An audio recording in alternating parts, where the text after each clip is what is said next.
Alright, now on to our next heavily debated topic, which in my mind is one of the most satisfying events in modern history, the Nuremberg Trials. The Nuremberg Trials consisted of a multi-country arrangement to bring justice to the victims of the Nazi policymakers and enforcers who aimed to discriminate, harm, and even murder European Jewry. This tribunal consisted of representatives from the Soviet Union, France, the United States of America, and Great Britain. The presiding judges over the trial consisted of four male judges, each appointed by one of the four countries who formed the International Tribunal. Liam, what is your perspective on the motives and actions that led to the trials? So, after coming into power in 1933, Hitler began implementing racist policies which subsequently led to the murders of millions of people.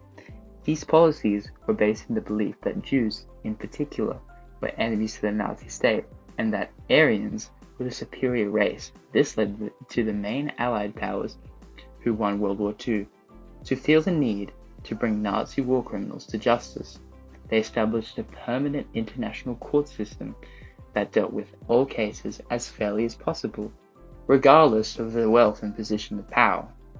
Despite a number of legal hurdles, the Allies eventually established a set of laws and procedures for the Nuremberg Trials on August 8, 1945.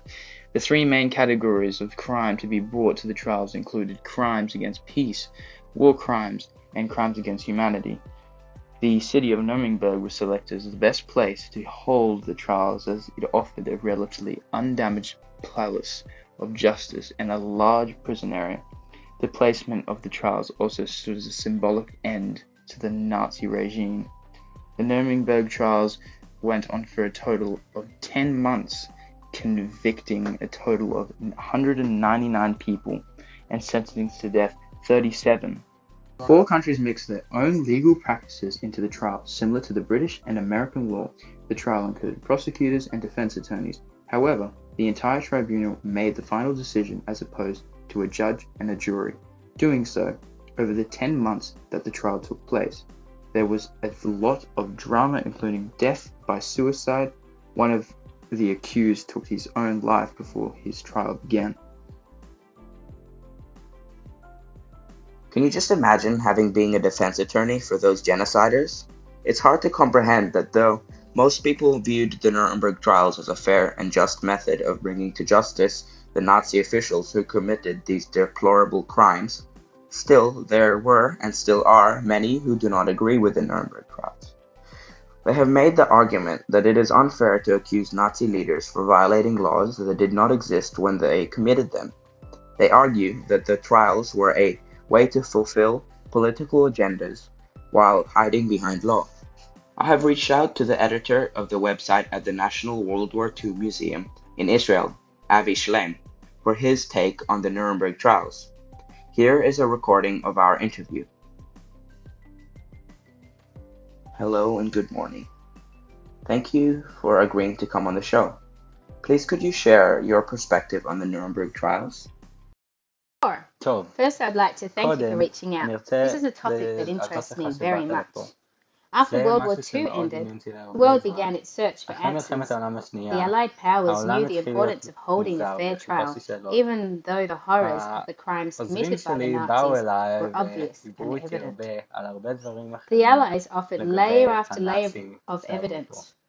The trials did not only העוזרים bring to באו justice אחרי the הרבה main זמן Nazi כדי לדבר. officials, it also set up the מקומות שהם framework היו to בהם judge היו criminal מאוד actions in the future. משוכללים, Robert והנאצים H. לא Jackson באו said, if ללכת we can cultivate לשום in מקום the אחר world the בגלל idea כך. that aggressive war making is the רוברט way to the prisoner's dock בא rather אליי than the ואמר לי way to שאם הוא לא honors, רוצה ללכת we will have להיות accomplished ממש something אגרסיבי נגד toward האנשים האלה, making the הוא peace צריך more לבוא לפה secure. ולדבר איתי, This quote ואמא שלך, showcases that כן, an alternate ככה, זה goal למה דיברתי. of the trial was אז אני also to אדבר set ואגיד a לך good example. שסבתא שלך מאוד מאוד ככה, וזה למה אני פה. I would like to give Mr. Schleim another big thank you for appearing on the show today, and for his great insight into the Nuremberg trials.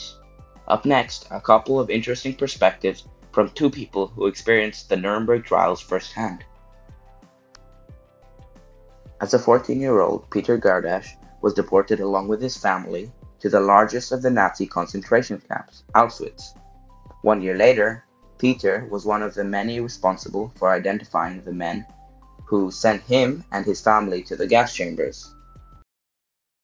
None of the accused at the Nuremberg trial took credit for their actions. They pushed the responsibility up the chain of command. They said they only obeyed orders. They blamed everything on Hitler or Himmler, who were both dead by then. They tried to deny everything and said they knew nothing. But during the trial, they were shown films of the concentration camps with the mountains of corpses. And afterwards, even Göring himself was dazed. I followed the trial and felt great satisfaction that at least the main criminals were brought to justice by the Allies and that they finally received their just punishment. Nicholas Frank was only 6 years old when his father, Hans Frank, who was Hitler's deputy, was one of the main criminals tried at the Nuremberg Trials. Frank's father was sentenced to death in 1946. At school, some kids made up rhymes. Minister, minister, gas canister, because I was the son of a Reichsminister. But that wasn't so bad. Another one said to me, "Gell, Nicky?" Nicky, that was my nickname. "Your daddy will be hanged soon." So I just answered, yes. I saw it at the movies. Back then they showed it.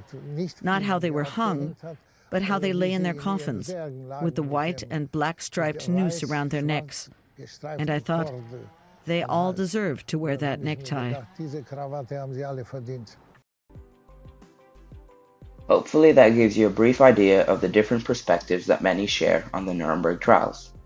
Lastly, I would like to share a quick summary of an interesting article I read over the weekend.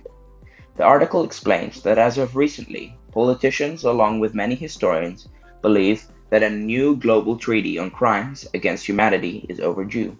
Politicians are asking for the help from historians to create preventative policies that aim to deter and prevent crimes like those that were experienced in World War II. It is believed that current policies, which came from the Nuremberg trials, are outdated and do not cover some crimes. Lawmakers are using knowledge from the past events to create new methods of preventing crimes and finding more suitable punishments. Thanks for joining us on this quick overview of the Nuremberg trials. If you want to know more about this topic, hop onto our website for more information. Thanks for tuning in into History Discussed.